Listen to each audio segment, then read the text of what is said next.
स्वागत है आपका बीटीवी न्यूज में। आपके साथ मैं हूं सना और आइए खबरों की शुरुआत से पहले एक नजर डाल लेते हैं हेडलाइंस पर। पाटन बाईपास पर गौवंश से भरा एक ट्रक पकड़ा। विश्व हिंदू परिषद कार्यकर्ताओं और क्षेत्रीय जनता ने किया हंगामा। गौवंश की मौत पर जताया आक्रोश। भारी पुलिस बल रहा तैनात। रामपुर शक्ति भवन रोड पर दुकान की शटर और मकान का गेट तोड़कर घर में घुसी कार। घटना में घायल हुई 2 महिलाएं। ड्राइवर को पकड़कर किया पुलिस के हवाले। और करियापाधर शमशान घाट स्थित काली मंदिर में हुई चोरी। दान पेटी में रखे रुपए और जेवर ले गए चोर।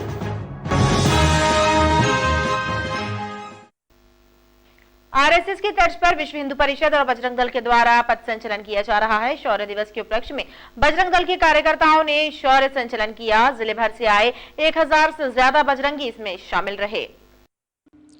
6 दिसंबर को बजरंग दल एवं विश्व हिंदू परिषद के सदस्यों ने शौर्य दिवस मनाया। इस वर्ष से शौर्य दिवस को लेकर पूरे प्रदेश में शौर्य संचलन किया जा रहा है। इसी कड़ी में जबलपुर जिले में 14 दिसंबर को शौर्य संचलन किया गया।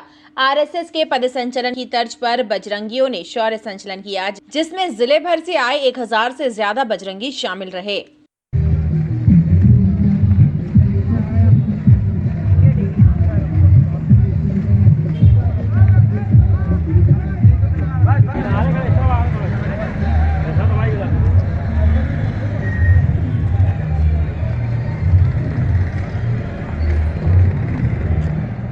पूरे जिले के बजरंगी भाई उपस्थित हुए हैं और ये पूरे शहर में महानगर में भ्रमण करता हुआ यहीं पे समापन होगा। कहाँ से होते हुए जा रहे हैं? ये गोल बाजार से मालवी चौक से फुहारे होते हुए, अंधेर देव होते हुए, करमचंद चौक से और जयंती टाकिज से होते हुए सीधे यहीं पे पहुंचेगा।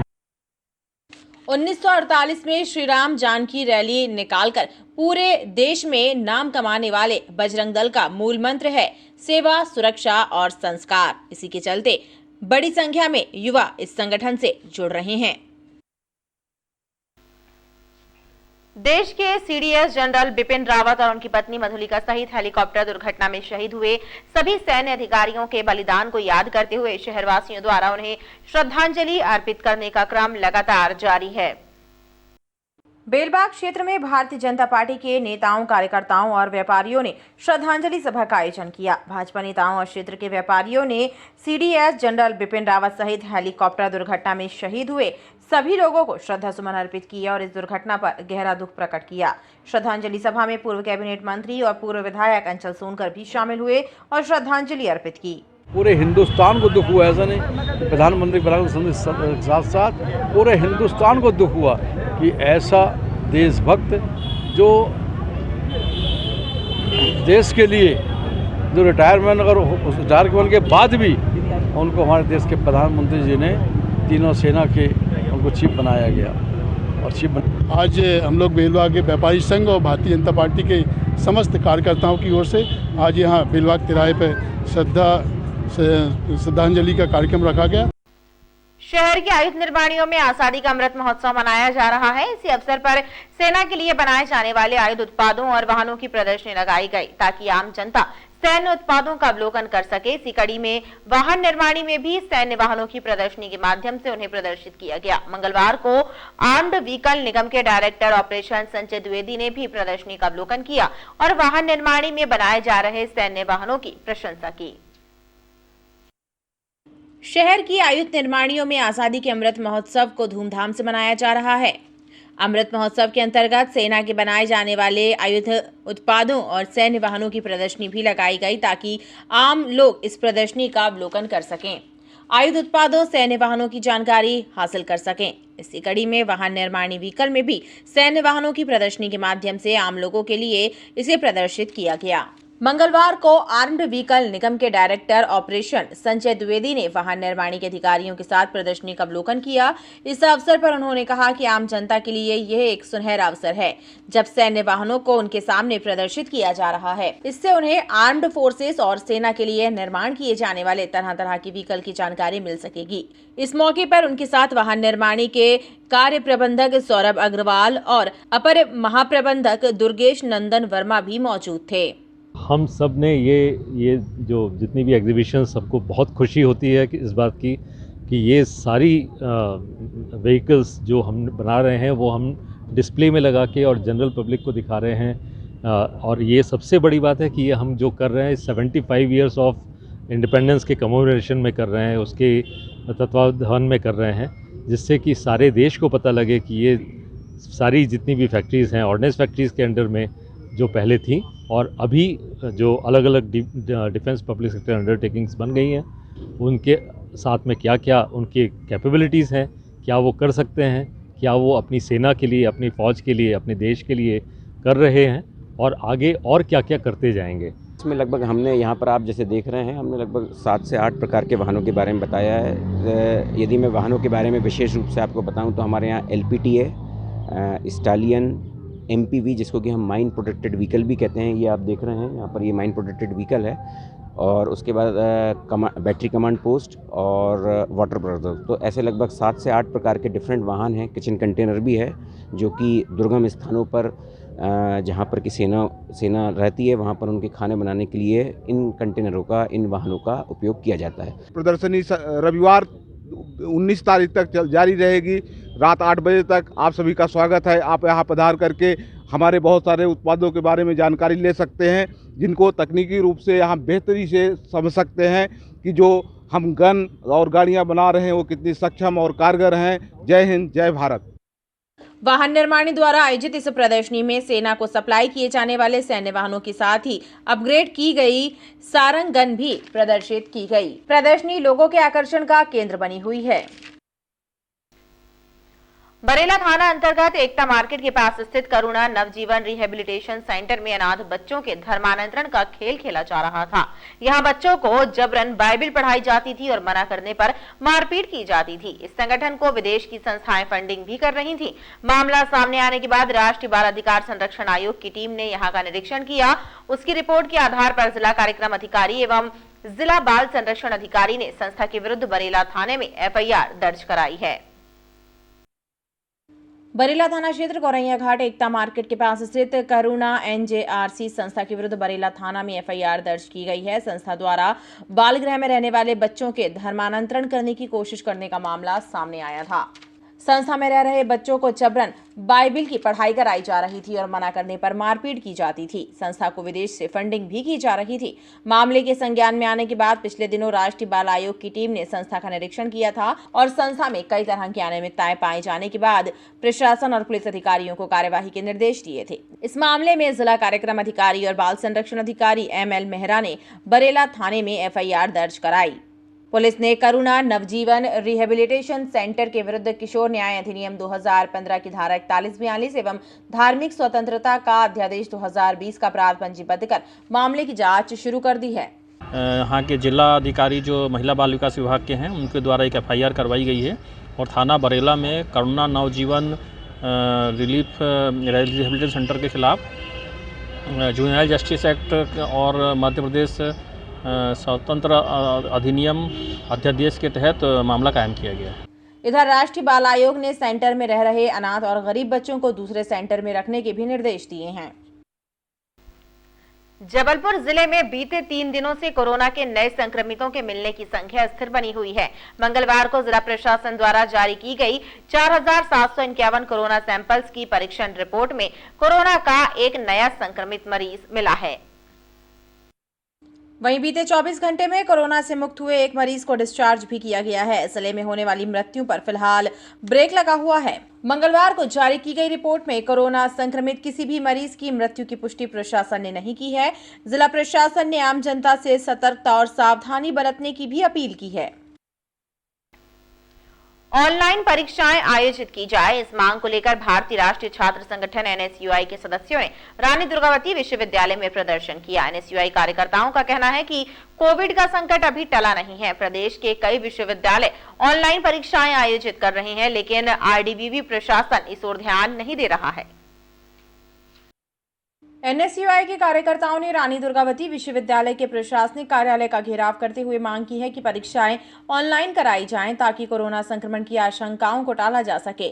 कोरोना अभी गया नहीं है, बल्कि नए रूप में सामने आ रहा है। ऐसे में ऑफलाइन परीक्षाएं आयोजित कराया जाना कहीं महंगा न पड़ जाए। आज हम यह धरना दे रहे हैं और ये हमारा धरना तब तक समाप्त नहीं होगा तब तक माननीय कुलपति महोदय द्वारा लिखित में हमें दिया नहीं जाएगा कि इस पर निर्णय क्या हो रहा है और कब तक इस पर निर्णय लिया जाएगा, तब तक हमारे धरना चलता रहेगा। छात्र आए हैं परीक्षाओं के लिए कि ऑनलाइन मोड पर परीक्षाएं कराई जाए। यदि राज्य शासन इस तरह के निर्णय देते हैं कि ऑनलाइन परीक्षा तो हम ऑनलाइन परीक्षा कराएंगे। वहीं आरडीवीवी के प्रशासनिक अधिकारियों ने छात्रों से कहा कि इस तरह का निर्णय लेना प्रदेश सरकार का काम है। यदि सरकार आदेश देगी तो ऑनलाइन परीक्षाएं भी कराई हैं। इसमें कोई कठिनाई नहीं है, लेकिन पूरा दारोमदार सरकार के आदेश पर निर्भर है। ग्राम पंचायत से हटकर नगर निगम की सीमा में जुड़ी प्रियदर्शनी कॉलोनी मूलभूत सुविधाओं से वंचित है। क्षेत्रीय लोगों ने आरोप लगाया है कि नगर निगम द्वारा टैक्स तो पूरा वसूला जाता है, लेकिन सड़क, नाली, पानी, बिजली जैसी मूलभूत सुविधाओं से वंचित रखा जा रहा है।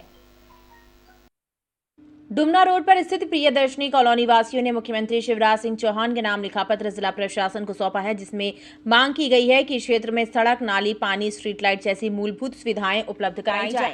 पत्र में आरोप लगाया गया है कि वार्ड क्रमांक 79 में शामिल इस कॉलोनी के निवासियों से नगर निगम टैक्स तो पूरा वसूल करता है, लेकिन सुविधाएं नहीं दी जाती हैं। जब तक हम ग्रामीण एरिया में थे हमारे कुछ मूल सुविधाएं सब हो जाती थी, लेकिन जब से हम नगर निगम में आए हुए हैं हमारी गांव से ही बदतर स्थिति हो चुकी है। हमसे पूरा 100% जितनी कॉलोनी वासी हैं नगर निगम को सिविल लाइन का टैक्स दिया जा रहा है, पचपेड़ी का टैक्स, लेकिन हम आज भी सिविल लाइन के एक कॉर्नर के बराबर भी नहीं है और हमको हमेशा उपेक्षित किया। हमने आज 5 साल से कंटिन्यू हम लोग नगर निगम को, जिला अध्यक्ष को कॉपी देते रहे। अभी हमने जो ज्ञापन दिया अब एक आक्रोशिक और एक चेतावनी के हिसाब से।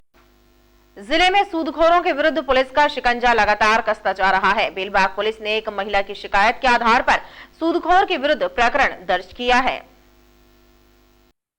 जिले में सूदखोरों पर पुलिस की कार्यवाही लगातार जारी है। कोतवाली निवासी एक महिला की शिकायत के आधार पर पुलिस ने एक सूदखोर छोटी ओमती निवासी आदिल रज्जा के विरुद्ध सूदखोरी का मामला पंजीबद्ध किया है। पुलिस के मुताबिक कोतवाली पंचमुखी हनुमान मंदिर के पास रहने वाली शशि पाठक ने शिकायत दर्ज कराई थी कि उनके पति मनोज पाठक ने 7 माह पहले आदिल रज्जा से 2 लाख रुपए कर्ज लिया था। उसके द्वारा कर्ज लिए गए रुपए चुकता करते हुए अब तक 2,10,000 रुपए वापस कर दिए गए हैं, लेकिन आदिल रज्जा 5% ब्याज की मांग कर उसे परेशान कर रहा है। इस शिकायत के आधार पर पुलिस ने प्रकरण पंजीबद्ध कर फरार आरोपी आदिल रज्जा की तलाश शुरू कर दी है। महिला के द्वारा एक रिपोर्ट की आवेदन दिया गया था कि मेरे पति से आदिल रजा नाम के व्यक्ति के द्वारा पति के द्वारा 2 लाख रुपया लिया गया था, जो 5% ब्याज में दिया था और 5% ब्याज में देने के बाद 2 लाख रुपया 2,10,000 देने के बाद भी आदिल रजा द्वारा 50,000 रुपये और मांगा जा रहा था और उसे परेशान किया जा रहा था, जिस पर उसके द्वारा आवेदन पत्र पर से सूदखोरी का मामला रजिस्टर्ड किया गया। पनागर में पुलिस और प्रशासन की संयुक्त टीम ने एक सूदखोर के विरुद्ध बड़ी कार्यवाही को अंजाम दिया है। पुलिस और प्रशासन ने पनागर स्थित बस स्टैंड में सूदखोर पप्पू राय द्वारा शासकीय जमीन पर कब्जा कर बनाई गई होटल को जमींदोज कर दिया। इस कार्यवाही के पहले क्षेत्र में लोगों ने हंगामा भी किया, लेकिन पुलिस और प्रशासन के सामने किसी की एक नहीं चली।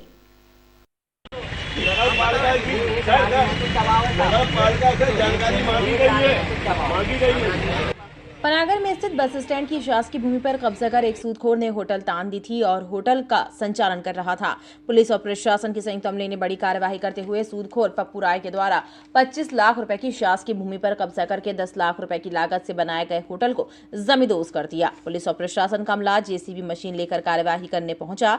इस दौरान कार्यवाही का विरोध करते हुए हंगामा किया, लेकिन उनकी एक नहीं चली। प्रशासन ने कार्यवाही की। पप्पू राय पिता दयालु राय जो उसने अतिक्रमण करके मकान बनाया था, उस पर प्रशासन द्वारा कार्रवाई की गई है और उसका मतलब दुकान को धराशायी किया गया। गौरतलब है कि सूदखोर पप्पू राय सहित 8 लोगों के विरुद्ध हाल ही में पनागर पुलिस ने मनोज रहेजा की रिपोर्ट पर सूदखोरी का प्रकरण दर्ज किया था। इस मामले में पप्पू राय फरार है, पुलिस उसकी तलाश कर रही है। रांची बजरंग नगर निवासी आलोक पांडे को प्रताड़ित करने वाले 6 सूदखोरों के विरुद्ध रांची पुलिस ने विभिन्न धाराओं के तहत प्रकरण दर्ज किया है। मामले में 3 आरोपियों की गिरफ्तारी भी कर ली गई है। आलोक पांडे ने सोमवार को फांसी लगाकर आत्महत्या कर ली थी। घटना के बाद पुलिस को सुसाइड नोट बरामद हुआ था, जिसमें आलोक ने सूदखोरों की प्रताड़ना का जिक्र किया था। रांची के बजरंग नगर में रहने वाले 32 वर्षीय युवक आलोक पांडे को प्रताड़ित करने वाले 6 सूदखोरों के विरुद्ध रांची पुलिस ने प्रकरण दर्ज किया है। इनमें से 3 सूदखोरों मनोज सोनी, अरुण मिश्रा और आकाश प्रजापति की गिरफ्तारी भी है। मामले में फरार 3 और आरोपियों की तलाश की जा रही है।